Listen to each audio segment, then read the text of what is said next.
ಎಲ್ಲರಿಗೂ ಸ್ವಾಗತ ವಿದ್ಯಾರ್ಥಿಗಳೇ. ಇಂದಿನ ಪಾಠದಲ್ಲಿ ಅಧಿವೇಶನ 22 ಅಂದರೆ ಭಾರತ ಸಂವಿಧಾನ ಮತ್ತು ಸಾಂಸ್ಥಿಕ ರಚನೆ ಅಥವಾ ಇಂಡಿಯನ್ ಕಾನ್ಸ್ಟಿಟ್ಯೂಷನ್ ಇನ್ಸ್ಟಿಟ್ಯೂಷನಲ್ ಫ್ರೇಮ್ವರ್ಕ್ ಎಂಬ ಈ ಒಂದು ಪತ್ರಿಕೆಯಲ್ಲಿ ನಾವು ರಾಜ್ಯ ವಿಧಾನಸಭೆ ಮತ್ತು ಅದರ ರಚನೆಯ ಬಗ್ಗೆ ತಿಳಿದುಕೊಳ್ಳೋಣ. ಇಲ್ಲಿವರೆಗೂ ನಾವು ರಾಜ್ಯ ಶಾಸಕಾಂಗ ಅಂದರೆ ಏನು, ಸಂವಿಧಾನದ ಯಾವ ವಿಧಿಯ ಪ್ರಕಾರ ಅದನ್ನು ರಚಿಸಲಾಗಿದೆ, ಅಲ್ಲಿ ಏಕಸದನ ಪದ್ಧತಿ, ದ್ವಿಸದನ ಪದ್ಧತಿ ಅಂದರೆ ಏನು, ಭಾರತ ದೇಶದ ಯಾವ ಯಾವ ರಾಜ್ಯಗಳಲ್ಲಿ ದ್ವಿಸದನ ಶಾಸಕಾಂಗ ಅಸ್ತಿತ್ವದಲ್ಲಿದೆ, ರಾಜ್ಯದ ಮೇಲ್ಮನೆಯಾಗಿರ್ತಕ್ಕಂಥ ವಿಧಾನ ಪರಿಷತ್ತನ್ನ ರಚಿಸುವ ವಿಚಾರಕ್ಕೆ ಸಂಬಂಧಪಟ್ಟಂತೆ ಸಂಸತ್ತಿನ ಅಧಿಕಾರ ಏನು, ಇದರ ಬಗ್ಗೆ ನಾವು ಚರ್ಚೆ ಮಾಡಿದ್ದೇವೆ. In the previous session, we have discussed about state legislature, unicameral or bicameral legislature in states, the states which have two chambers, power of parliament to create or abolish legislative council in the states.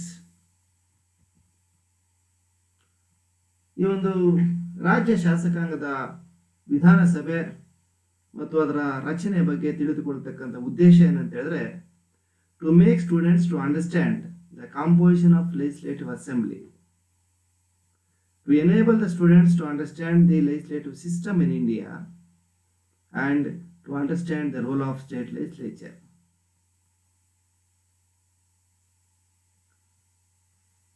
ಅಂದರೆ ರಾಜ್ಯ ಶಾಸಕಾಂಗದ ರಚನೆ ಅಂದರೆ ಎಷ್ಟು ಸದಸ್ಯರು ಇರ್ತಾರೆ, ಯಾವ ಥರ ರಚನೆ ಆಗಿದೆ, ಸ್ಪೀಕರ್ ಅಂದರೆ ಏನು, ಅದರ ಗಾತ್ರ ಏನು, ಇದರ ಬಗ್ಗೆ ನಾವು ತಿಳ್ಕೊಳ್ತಕ್ಕಂಥ ಉದ್ದೇಶ ಆಗಿದೆ. ಭಾರತದಲ್ಲಿರ್ತಕ್ಕಂಥ ರಾಜ್ಯ ಮಟ್ಟದ ಶಾಸಕಾಂಗದ ಪದ್ಧತಿ ಯಾವ ಥರ ಇದೆ ಅದನ್ನು ತಿಳ್ಕೊಬೋದು ಮತ್ತು ರಾಜ್ಯ ಶಾಸಕಾಂಗದ ಪಾತ್ರವನ್ನು ನಾವು ತಿಳ್ಕೊಳ್ಬೋದಾಗಿದೆ. ಇದರಿಂದ ನಮಗೆ ಏನು ಅನುಕೂಲ ಆಗುತ್ತೆ ಅಂತ ಹೇಳಿದ್ರೆ, what is the outcome of learning of state legislative system in its composition. It enables the students to understand the legislative assembly or Vidhana Sabha. It also enables the students to understand the composition of legislature in states. It enables the students to understand legislature in different states. ಅಂದರೆ ವಿಧಾನಸಭೆಯ ಬಗ್ಗೆ ನಾವು ತಿಳ್ಕೊಳ್ಬೋದು, ವಿಧಾನಸಭೆಯ ರಚನೆ ಗಾತ್ರದ ಬಗ್ಗೆ ತಿಳ್ಕೊಳ್ಬೋದು ಮತ್ತು ಬೇರೆ ಬೇರೆ ರಾಜ್ಯಗಳಲ್ಲಿ ವಿಧಾನಸಭೆ ಯಾವ ರೀತಿ ಇದೆ ಅನ್ನೋದನ್ನು ನಾವು ತಿಳ್ಕೊಳ್ಬೋದಾಗಿದೆ. ಈಗಾಗಲೇ ನಾವು ತಿಳಿದುಕೊಂಡಿರುವಂತೆ ನಮ್ಮ ಸಂವಿಧಾನದ 169ನೇ ವಿಧಿಯು ರಾಜ್ಯದಲ್ಲಿ ವಿಧಾನಸಭೆಯನ್ನು ರಚನೆ ಮಾಡೋದಕ್ಕೆ ಅವಕಾಶವನ್ನು ಮಾಡಿಕೊಟ್ಟಿದೆ. ಆದ್ದರಿಂದ ಪ್ರತಿ ರಾಜ್ಯದಲ್ಲೂ ಸಹ ವಿಧಾನಸಭೆಯನ್ನು ರಚಿಸಲಾಗಿದೆ. The legislative assembly is composed of members chosen by people of state through direct election. ಅಂದರೆ ವಿಧಾನಸಭೆ ಅಂತಕ್ಕಂಥ ಇದು ರಾಜ್ಯದ ಶಾಸಕಾಂಗದ ಕೆಳಮನೆಯಾಗಿದೆ. ಇದನ್ನು ಪಾಪ್ಯುಲರ್ ಹೌಸ್ ಅಂತಲೂ ಕರಿತೀವಿ. ಸೊ ಇಲ್ಲಿನ ಸದಸ್ಯರು ಯಾರು ಅಂತ ಹೇಳಿದ್ರೆ, ಪ್ರಜೆಗಳಿಂದ ನೇರವಾಗಿ ಚುನಾವಣೆಗಳ ಮೂಲಕ ಆಯ್ಕೆಯಾಗ್ತಕ್ಕಂಥವರು ಪ್ರಜಾಪ್ರತಿನಿಧಿಗಳಾಗಿದ್ದಾರೆ. ಇದನ್ನ ವಿಧಾನಸಭಾ ಅಂತಲೂ ಕರಿತೀವಿ. ಇದು ಅತಿ ಹೆಚ್ಚಿನ ಅಧಿಕಾರವನ್ನು ಹೊಂದಿರತಕ್ಕಂಥ ಸದನ ರಾಜ್ಯದಲ್ಲಿ. The legislative assembly is A popular house and commonly known as ವಿಧಾನ ಸಭಾ. The constitution of India provides that legislative assembly in each state shell consist of not more than 500 and not less than 60 members. ಅಂದರೆ ರಾಜ್ಯ ಶಾಸಕಾಂಗ ನಮ್ಮ ಸಂವಿಧಾನದಲ್ಲಿ ತಿಳಿಸಿರುವಂತೆ ಅದರ ಗಾತ್ರ 500 ಸದಸ್ಯರಿಗಿಂತ ಮೀರಬಾರದು ಮತ್ತು ಅತಿ ಕಡಿಮೆ ಅಂತ ಹೇಳಿದ್ರೆ 60 ಸದಸ್ಯರಿಗಿಂತ ಕಡಿಮೆ ಇರಬಾರದು. ಆ ರೀತಿ ರಾಜ್ಯ ಶಾಸಕಾಂಗವನ್ನು ರಚನೆ ಮಾಡಬೇಕಾಗ್ತದೆ.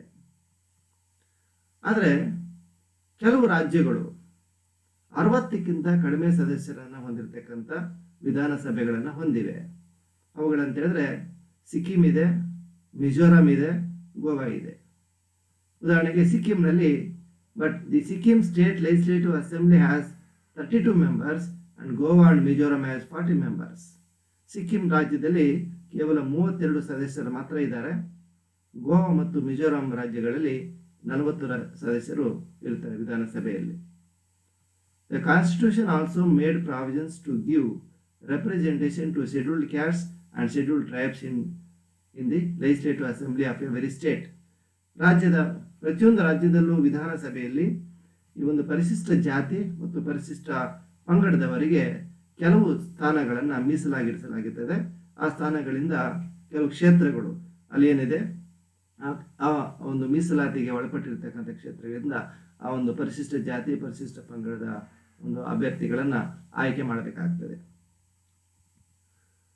ಅಷ್ಟೇ ಅಲ್ಲದೆ the provision has also been made for the representation of the Anglo Indian community. ಅಂದರೆ ಆಂಗ್ಲೋ ಇಂಡಿಯನ್ ಸಮುದಾಯಕ್ಕೂ ಸಹ ಪ್ರಾತಿನಿಧ್ಯವನ್ನು ಒದಗಿಸೋದಕ್ಕೆ ನಮ್ಮ ಸಂವಿಧಾನ ಅವಕಾಶ ಮಾಡಿಕೊಟ್ಟಿದೆ. If the governor of the state is of the opinion that the Anglo Indian community is not adequately represented, therein he may nominate one member of that community to the assembly.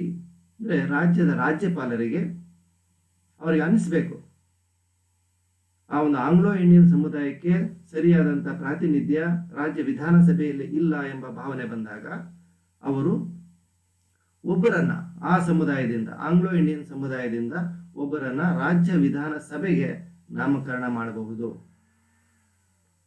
So ಕರ್ನಾಟಕದಲ್ಲಿ ಒಂದು ವಿಧಾನಸಭೆಯ ಒಟ್ಟು ಸದಸ್ಯರ ಸಂಖ್ಯೆ Anglo Indian ಸಮುದಾಯದ ಸದಸ್ಯರನ್ನು ಸೇರಿಕೊಂಡು 225 ಸದಸ್ಯರನ್ನು ಒಳಗೊಂಡಿದೆ. The Karnataka legislative assembly has 225 members including 1 Anglo Indian member.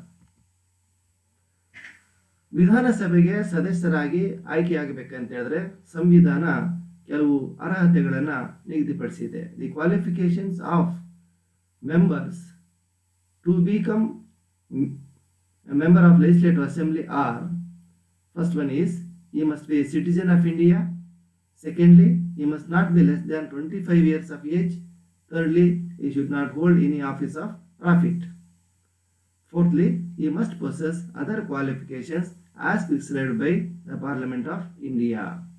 ಅಂದರೆ ಅವರು ಒಂದು ವಿಧಾನಸಭೆಗೆ ಆಯ್ಕೆಯಾಗಬೇಕಾದ್ರೆ ಸದಸ್ಯರು ಈ ಅರ್ಹತೆಗಳನ್ನು ಕಡ್ಡಾಯವಾಗಿ ಹೊಂದಿರಬೇಕು. ಅವುಗಳಂತ ಹೇಳಿದ್ರೆ ಭಾರತದ ಪ್ರಜೆಯಾಗಿರಬೇಕು, 25 ವರ್ಷಕ್ಕಿಂತ ಕಡಿಮೆ ವಯೋಮಿತಿಯವರಾಗಿರಬಾರದು, ಅಂದರೆ 25 ವರ್ಷಕ್ಕಿಂತ ಮೇಲ್ಪಟ್ಟವರಾಗಿರಬೇಕು, ಅವರು ಯಾವುದೇ ಲಾಭದಾಯಕ ಹುದ್ದೆಯನ್ನು ಹೊಂದಿರಬಾರದು, ಮತ್ತು ಸಂಸತ್ತು ಭಾರತದ ಸಂಸತ್ತು ಕಾಯ್ದೆಯ ಮೂಲಕ ನಿಗದಿಪಡಿಸಿದ ಇತರ ಅರ್ಹತೆಗಳನ್ನು ಪಡೆದಿರಬೇಕಾಗ್ತದೆ. ಇದರ ಜೊತೆಗೆ ಇನ್ನೂ ಕೆಲವಿದೆ. ಅವರು ಆರ್ಥಿಕವಾಗಿ ದಿವಾಳಿಯಾಗಿರಬಾರದು, ಮಾನಸಿಕ ಅಸ್ವಸ್ಥರಾಗಿರಬಾರದು, ವಿದೇಶಿಯರಾಗಿರಬಾರದು, ಮತ್ತು ಇತರ ಇನ್ನು ಕೆಲವು ಒಂದು ಅರ್ಹತೆಗಳನ್ನು ಆಧರಿಸಿ ವಿಧಾನಸಭೆಗೆ ಸದಸ್ಯರು ಆಯ್ಕೆಯಾಗ್ತಾರೆ. ಮತ್ತು ವಿಧಾನಸಭೆಗೆ ಆಯ್ಕೆಯಾಗ್ತಕ್ಕಂಥ ಸದಸ್ಯರು ಯಾವ ರಾಜ್ಯದಿಂದ ಆಯ್ಕೆಯಾಗಲು ಬಯಸಿರ್ತಾರೋ ಆ ರಾಜ್ಯದ ಮತದಾರರ ಪಟ್ಟಿಯಲ್ಲಿ ಮತದಾರರನ್ನು ಸಹ ಆಗಿರಬೇಕಾಗ್ತದೆ. ವಿಧಾನಸಭೆಯ ಅಧಿಕಾರಾವಧಿ, the term of the legislative assembly in the state is 5 years. During emergency, the term may be extended by Parliament up to 1 year at a time.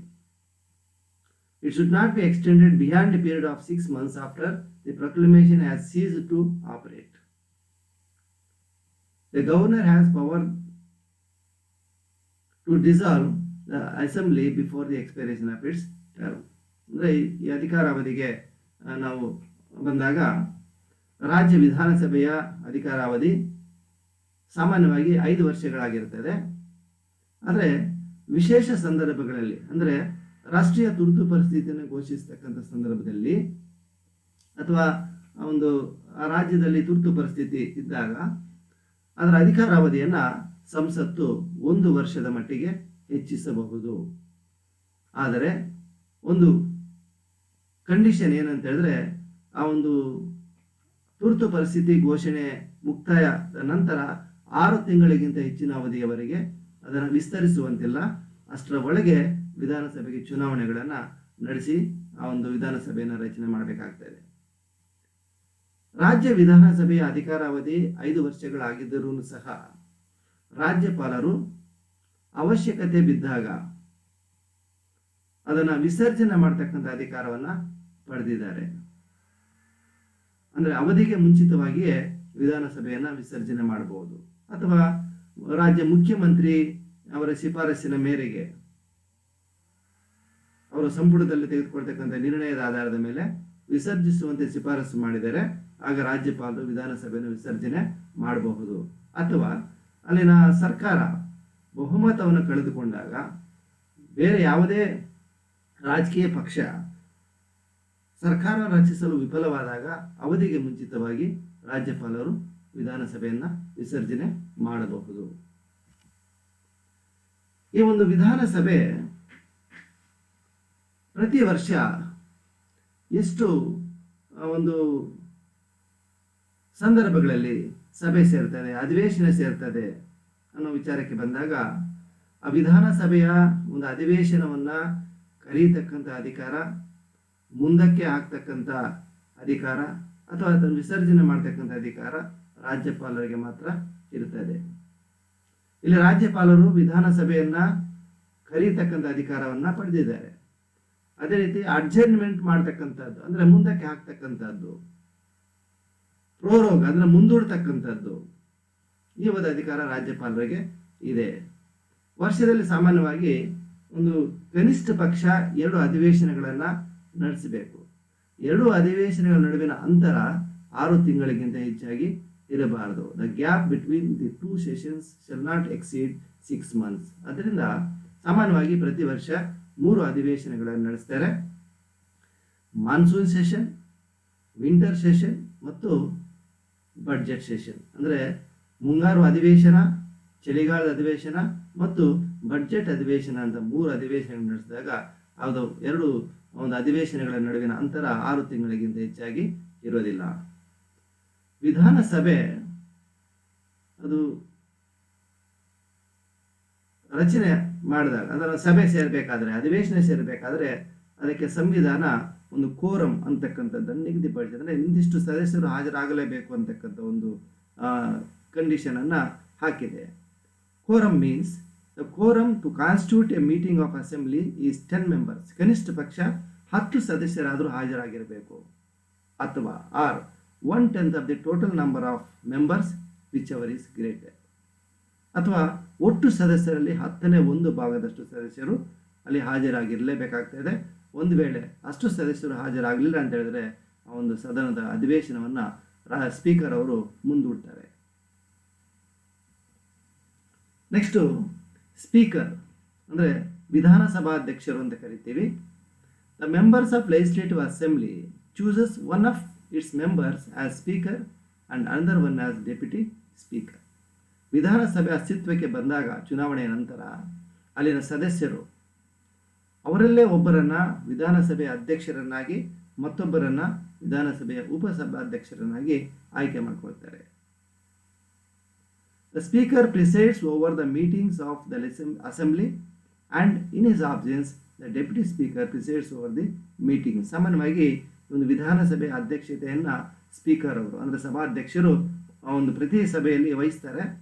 ಅವರ ಅನುಪಸ್ಥಿತಿಯಲ್ಲಿ ಅವರು ಗೈರು ಹಾಜರಾದಾಗ ಅವರ ಸ್ಥಾನದಲ್ಲಿ ಉಪಸಭಾಧ್ಯಕ್ಷರು ಆ ಒಂದು ವಿಧಾನಸಭೆಯ ಕಾರ್ಯಕಲಾಪಗಳನ್ನು ನಡೆಸ್ಕೊಡ್ತಾರೆ, ಅದರ ಅಧ್ಯಕ್ಷತೆಯನ್ನು ವಹಿಸ್ತಾರೆ.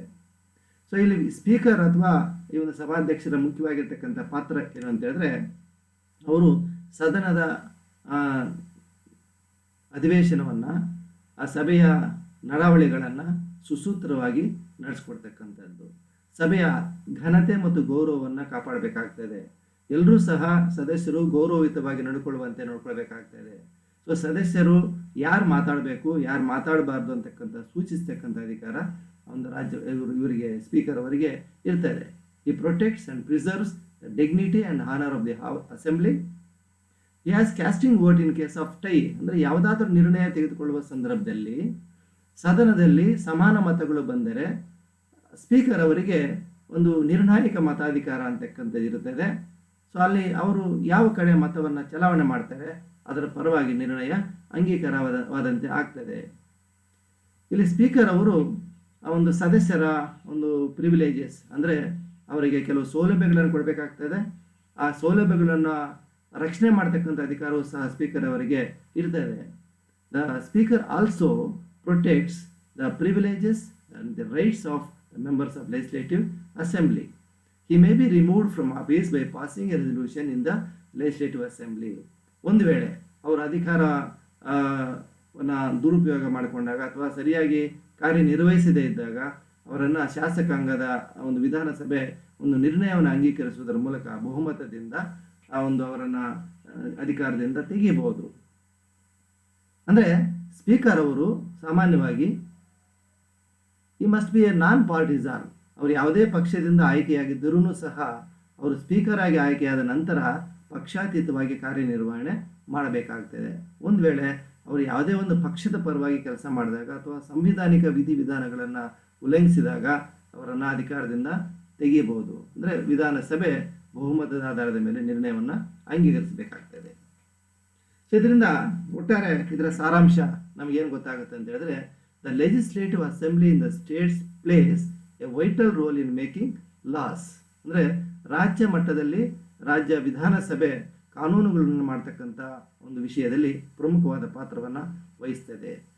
The membership of legislative assembly is not same in all States. It's all depends on the population of the States. ರಾಜ್ಯ ವಿಧಾನಸಭೆಗಳ ಗಾತ್ರ ಅಂದರೆ ಒಟ್ಟು ಸದಸ್ಯರ ಸಂಖ್ಯೆ ಎಲ್ಲ ರಾಜ್ಯಗಳಲ್ಲಿ ಒಂದೇ ರೀತಿಯಾಗಿರೋದಿಲ್ಲ. ಕೆಲವು ರಾಜ್ಯಗಳಲ್ಲಿ ಒಂದು ಹೆಚ್ಚಿನ ಸಂಖ್ಯೆಯ ಸದಸ್ಯರು ಇರ್ತಾರೆ, ಕೆಲವು ರಾಜ್ಯಗಳಲ್ಲಿ ಕಡಿಮೆ ಸದಸ್ಯರು ಇರ್ತಾರೆ.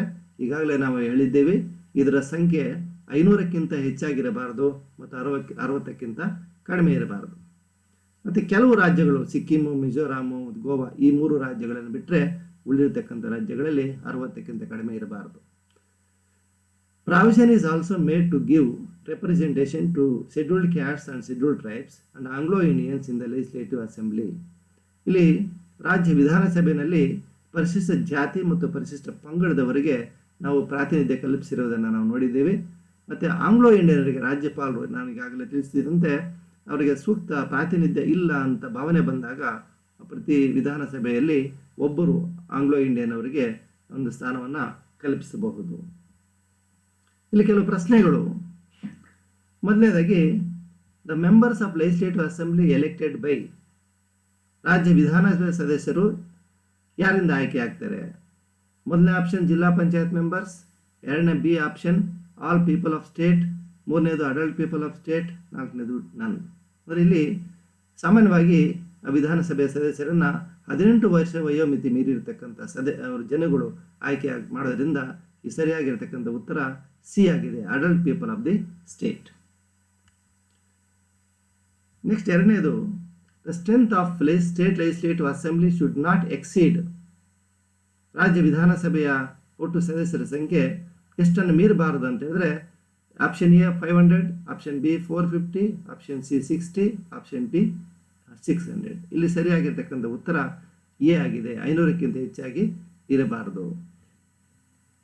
ಮೂರನೇದು, which state has lowest number of members in the legislative assembly. ಯಾವ ರಾಜ್ಯ, ಭಾರತದ ಯಾವ ರಾಜ್ಯದಲ್ಲಿ ಅತಿ ಕಡಿಮೆ ಸದಸ್ಯರು ಇರೋದನ್ನು ನಾವು ಕಾಣ್ತೇವೆ. ಸೊ ಅಲ್ಲಿ ಆಪ್ಷನ್ಸ್ ಆರ್ ಗೋವಾ, ಮಿಜೋರಾಂ, ನಾಗಾಲ್ಯಾಂಡ್ ಮತ್ತು ಸಿಕ್ಕಿಂ. ಇಲ್ಲಿ ಸರಿಯಾಗಿರ್ತಕ್ಕಂಥ ಉತ್ತರ ಡಿ, ಅಂದರೆ ಸಿಕ್ಕಿಂನಲ್ಲಿ ಕೇವಲ 32 ಸದಸ್ಯರು, ಅತಿ ಕಡಿಮೆ ಸದಸ್ಯರು ಇದ್ದಾರೆ. ಅದು ಸರಿಯಾಗಿರ್ತಕ್ಕಂಥ ಉತ್ತರ ಡಿ. ನಾಲ್ಕನೇದು, what is the total strength of legislative assembly in Karnataka. ಅಂದರೆ ಕರ್ನಾಟಕ ವಿಧಾನಸಭೆಯಲ್ಲಿ ಒಟ್ಟು ಸದಸ್ಯರ ಸಂಖ್ಯೆ ಎಷ್ಟಿದೆ? ಅಲ್ಲಿ 4 ಆಪ್ಷನ್ಸ್ ಇದೆ. ಒಂದು 220 ಇದೆ, 240 ಇದೆ, 224 ಇದೆ, 225 ಇದೆ. ಸೊ ಅಲ್ಲಿ 4 ಆಪ್ಷನ್ಸಲ್ಲಿ ಸರಿಯಾಗಿರ್ತಕ್ಕಂಥ ಉತ್ತರ ಡಿ ಆಗಿದೆ, ಅಂದರೆ 225 ಸರಿಯಾಗಿರ್ತಕ್ಕಂಥ ಉತ್ತರ ಆಗಿದೆ. ಐದನೇದು, who convenes the sessions of legislative assembly. ರಾಜ್ಯದಲ್ಲಿ ಒಂದು ವಿಧಾನಸಭೆಯ ಅಧಿವೇಶನಗಳನ್ನು ಯಾರು ಕರೀತಾರೆ? 4 ಆಪ್ಷನ್ಸ್ ಇದೆ. A chief minister, B speaker, C prime minister, D governor. ಸಾಮಾನ್ಯವಾಗಿ ನಾವು ಗವರ್ನರ್ ಅವರಿಗೆ, ರಾಜ್ಯಪಾಲರಿಗೆ ಮಾತ್ರ ವಿಧಾನಸಭೆಯ ಅಧಿವೇಶನವನ್ನು ಕರೆಯತಕ್ಕಂಥ ಅಧಿಕಾರ ಇರ್ತದೆ. ಸೊ ಇಲ್ಲಿ ಸರಿಯಾಗಿರ್ತಕ್ಕಂಥ ಉತ್ತರ ಒಟ್ಟಾರೆ ಒಂದನೇದಕ್ಕೆ ಸಿ, ಎರಡನೇದಕ್ಕೆ ಎ, ಮೂರನೇದಕ್ಕೆ ಡಿ, ನಾಲ್ಕನೇದಕ್ಕೆ ಡಿ ಮತ್ತು ಐದನೇದಕ್ಕೆ ಡಿ ಆಗಿದೆ. ಇದಕ್ಕೆ ನಾವು ಪರಾಮರ್ಶನ ಗ್ರಂಥಗಳು ಯಾವುದು ಅಂತ ಹೇಳಿದ್ರೆ ಎ.ಪಿ. ಅವಸ್ಥಿ ಅವರು ಬರೆದಿರ್ತಕ್ಕಂಥ ಇಂಡಿಯನ್ ಗವರ್ಮೆಂಟ್ ಆ್ಯಂಡ್ ಪಾಲಿಟಿಕ್ಸ್, ಎಂ.ಯು. ಪೈಲಿ ಅವರು ಬರೆದಿರ್ತಕ್ಕಂಥ ಇಂಡಿಯಾಸ್ ಕಾನ್ಸ್ಟಿಟ್ಯೂಷನ್, ಪಿ.ಎಸ್. ಗಂಗಾಧರ್ ಅವರು ಬರೆದಿರ್ತಕ್ಕಂಥ ಭಾರತ ಸಂವಿಧಾನ ಮತ್ತು ರಾಜಕೀಯ, ಕೆ.ಜೆ. ಸುರೇಶ್ ಅವರು ಬರೆದಿರ್ತಕ್ಕಂಥ ಭಾರತ ಸರ್ಕಾರ ಮತ್ತು ರಾಜಕೀಯ. ಸೊ ಧನ್ಯವಾದಗಳು.